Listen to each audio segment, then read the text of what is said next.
बच्चों, आपका आपके अभी यूट्यूब चैनल में फिर से स्वागत है। आज हम लोग पढ़ने वाले हैं बेहतर और शानदार। चलिए देखते हैं क्या है। जी हाँ, आज हम लोग पढ़ने वाले हैं क्लास 11th का। जी पहले आपको बता दूं कि जैसे ही आप 10th पास करते हैं आपको 11th के लिए सब्जेक्ट चुनना पड़ता है।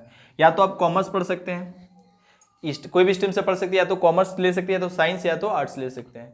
तो आपको पता है कि अगर आप कॉमर्स ले रहे हैं तो आपके लिए बहुत अच्छा अपॉर्चुनिटी है कि कॉमर्स का सिलेबस आपको यहाँ पे पढ़ाई स्टार्ट हो चुका है। और आपको पहला आपका पूरा मतलब पहले मैं बात करूँगा सिलेबस, किसी चीज़ के बारे में बात करना है कि कॉमर्स में कैसे होता है, क्या क्या होता है चीज़, हम लोग पूरे बारे में डिटेल बात करेंगे। ठीक है, देखिए सबसे पहले बात करें कि आप अगर 10th के बाद अगर आप कॉमर्स लेते हैं तो सबसे पहले आप क्या क्या सब्जेक्ट लीजिएगा वो देखते हैं। सबसे पहले मैंने जो लिया था, पहले मैं आपको बता देता हूँ। मैंने लिया था हिंदी, इंग्लिश, सी जिसको बोलते हैं कॉमर्शियल अर्थमेटिक। ठीक है, उसके बाद मैंने लिखा था अकाउंट्स, उसके बाद लिया था बिजनेस स्टडीज जिसको शॉर्ट में बोलते हैं BST। ठीक है, मैंने 5 सब्जेक्ट चुना था, एक हिंदी, 2 इंग्लिश, 3 नंबर आपका हो गया CA कॉमर्शियल अर्थमेटिक, और 4 नंबर हो गया अकाउंट्स, और 5 नंबर हो गया बिजनेस स्टडीज जिसको बोलते हैं BST। हुआ क्या कि जैसे ही पढ़ाई स्टार्ट हुआ तो 3 से 4 महीने के बाद हुआ क्या कि थोड़ा सा टफ लगने लगा। जो पहला जो गणित का सब्जेक्ट था ये क्या हुआ, टफ लगने लगा। CA बहुत ही हार्ड लगने लगा था क्योंकि बहुत ही हार्ड मैथ था, और जिसका 10th का अच्छा स्ट्रॉन्ग मैथ नहीं था उनके लिए बहुत ही ज़्यादा डिफिकल्ट था। तो बहुत जो हमारे साथ पढ़ते थे उन्होंने क्या किया कि चेंज कर दिया, CA को क्या किया, चेंज कर दिया। उसके जगह में उन्होंने मैथ को हटा दिया, और इसको हटा के उन्होंने क्या ले लिया, ETP ले लिया, एंटरप्रेन्योरशिप ले लिया। एंटरप्रेन्योरशिप ले लिया मतलब ETP भी एक सब्जेक्ट आता है जो कि थ्योरी का पेपर होता है, और ये बहुत ही बढ़िया सब्जेक्ट है। बिजनेस की उद्यमिता के बारे में अगर जानना है तो, फर्म होम के बारे में जानना तो बहुत ही बिजनेस के लिए ये ETP बहुत ही बढ़िया सब्जेक्ट, लेकिन ये थ्योरी सब्जेक्ट है और ये आपका क्या है, मैथ। तो आप इस जगह में CA ले सकते हैं या तो ETP ले सकते हैं, जब तक रजिस्ट्रेशन नहीं होता है। अगर रजिस्ट्रेशन हो जाता है फिर आप चेंज नहीं कर सकते थे। तो मैंने तो यही रखा जो लिया था, हिंदी, अंग्रेजी, CA, अकाउंट्स, बिजनेस मैथ, ये आपका CA हो गया, और बिजनेस स्टडीज को हम लोग BST बोलते हैं। इसमें जो मेरा CA था, CA में मेरा 100 आउट ऑफ 100 आया था मैथ्स में।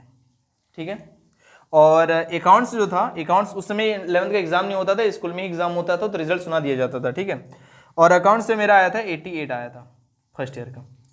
तो उम्मीद करते हैं कि आपको ये तरीका, ये तो समझ में आ गया क्या क्या आपको मतलब सिलेबस लेना है, मतलब क्या क्या आपको लेना है सब्जेक्ट। अब आप बात करते हैं सिलेबस की। आज हम लोग पढ़ने वाले हैं CA, जो बिजनेस मैथ हमारा सब्जेक्ट है जिसमें 100 आउट ऑफ 100 आया था, उस पर पढ़ने वाले हैं। कॉमर्शियल अर्थमेटिक हमारा ये है सब्जेक्ट जो पढ़ाने वाले हैं आपको, और पढ़ाते रहेंगे। और जिसमें ये कितना मार्क्स का आता है, ये पूरा 100 मार्क्स का होता है। ये बिल्कुल आपका पूरा 100 मार्क्स का होता है। अब इसमें इसको 2 भाग में बांट के पढ़ाया गया है इस बुक्स में। ये है आपका मार्क्स 50 है, और यहाँ पे मार्क्स कितने होंगे, 50। ये सभी 50 मार्क्स करके होंगे, और जिसमें 2 भाग में बांटा गया है। तो पहला जो 50 मार्क्स के हैं उसमें क्या है, उसको क्या भाग में बांटा गया, देखो एलिमेंट्री कॉमर्शियल अर्थमेटिक जो हम लोग पढ़ने वाले हैं, और दूसरे भाग को बोलते हैं एडवांस्ड कॉमर्शियल अर्थमेटिक जिसमें 50 मार्क्स के आने वाले हैं। और मैं आपको बता दूं, पहली चीज क्लियर कर दूं कि देखिए क्या क्या है। एलिमेंट्री कॉमर्शियल अर्थमेटिक में जो पहला आता है वो अप्रोक्सीमेशन आता है। दूसरी बात करें कॉन्ट्रैक्टेड मेथड ऑफ मल्टीप्लिकेशन आएगा आपका। थर्ड बात करें तो कॉन्ट्रैक्टेड मेथड ऑफ डिवीजन आएगा आपका।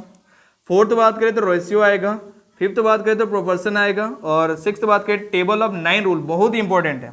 और सेवंथ बात करें तो चेन रूल। ये आपके आने वाले हैं 7, कुल मिला के पहले जो 50 मार्क्स के हैं वो 7 मतलब चैप्टर से आने वाले हैं, 7 चैप्टर से आने वाले हैं। और पहला चैप्टर से बताया तो 5 मार्क्स, सेकंड चैप्टर से 5 मार्क्स सेम, थर्ड चैप्टर से 5 मार्क्स, और फोर्थ चैप्टर से भी 5 मार्क्स का आने वाला है। लेकिन इधर के जो आते हैं 5th चैप्टर, 6th और 7th का, उसमें 10 मार्क्स मतलब 10 मार्क्स का आने वाले होते हैं। तो कुल आपको 3 चैप्टर से 30 मार्क्स होने वाला है इधर, और इधर कुल 4 आपका, उधर आपका 4 चैप्टर से कुल 20 मार्क्स का आने वाले हैं। तो आपको पहले ये तो समझ में आ गया कि कैसे कैसे पढ़ रहे हैं, क्या क्या है। अब बात कर लेते हैं एडवांस्ड कॉमर्शियल अर्थमेटिक में क्या आने वाला है। पहला हम लोग पढ़ने वाले परसेंटेज, सेकंड पढ़ने वाला सिंपल इंटरेस्ट, थर्ड पढ़ेंगे हम लोग कंपाउंड इंटरेस्ट, एंड फोर्थ पढ़ेंगे profit and loss, and third पढ़ेंगे डिस्काउंट एंड ब्रोकरेज। ये हम लोग पढ़ने वाले हैं इसमें। तो हम लोग पहला स्टार्ट करेंगे, हमने ये वाला अप्रोक्सीमेशन पढ़ने वाले हैं, फिर कॉन्ट्रैक्ट ये वाला स्टार्ट करेंगे, पहले एलिमेंट्री कॉमर्शियल अर्थमेटिक, फिर देन हम लोग स्टार्ट करेंगे एडवांस्ड कॉमर्शियल अर्थमेटिक पढ़ने वाले हैं। तो आपको बिल्कुल, अगर आप 10th के बाद कॉमर्स लेते हैं तो क्या क्या सब्जेक्ट लेना आपको ये भी बता दिया। उसके बाद मैंने क्या चूज किया था, मैंने क्या लिया तो भी बता दिया आपको। अब हम लोग पढ़ने वाले हैं इसमें कॉमर्शियल अर्थमेटिक पढ़ने वाले, जिसमें से 100 मार्क्स या 100 मार्क्स के आते हैं, जिसमें 50+ मार्क्स से डिवाइड किया गया। 50 आपका एलिमेंट्री कॉमर्शियल अर्थमेटिक आता है, 50 मार्क्स का एडवांस्ड कॉमर्शियल अर्थमेटिक आता है। इसमें क्या पढ़ना है, इसमें कितने मार्क्स के आते हैं, इसमें कितने मार्क्स के आते हैं, आपको मैंने ये सब कुल आपको बता दिया। देखिए इधर में तो कुल आप बोले तो ये सब में 10 मार्क्स किए जाते हैं, आपको देखिए ही पता चलता है 10 मार्क्स करके आते हैं और कुल मिला के 50 मार्क्स हो गए आपके। तो दोनों मिला दे तो आपको 100 मार्क्स हो गए, जिसमें मेरा 100 आउट ऑफ 100 आया था। तो उम्मीद करते हैं कि आपको ये सिलेबस के बारे में बिल्कुल पता चल गया। और नेक्स्ट डे से मैं आपको क्लास 11 के लिए जिसका जो मैथ है कॉमर्शियल अर्थमेटिक को मैं एक एक करके मैं आपका क्या करूँगा वीडियो लाते रहूँगा और आप लोग मेरे साथ बने रहिए। और बहुत ही जल्द मैं क्लास 11 का साइंस का भी स्टार्ट करने वाला हूँ, तो आप लोग बने रहिए, चैनल को सब्सक्राइब कीजिए और शेयर करना ना भूलिए। और उन दोस्तों को बताइए जिन्होंने कॉमर्स सब्जेक्ट लिया है और जिनको पढ़ना है, और ऐसे भी पढ़ सकते हैं जिनके लिए ये सब मैथमेटिक्स का ये जड़ है। अगर ये अगर आपने सीख लिया तो शायद मुझे लगता है कि आप लोग मैथमेटिक्स में बहुत ही ज़्यादा मतलब तेज हो जाएंगे और कुछ हद तक क्या फुल्ली आप बढ़िया हो जाइएगा।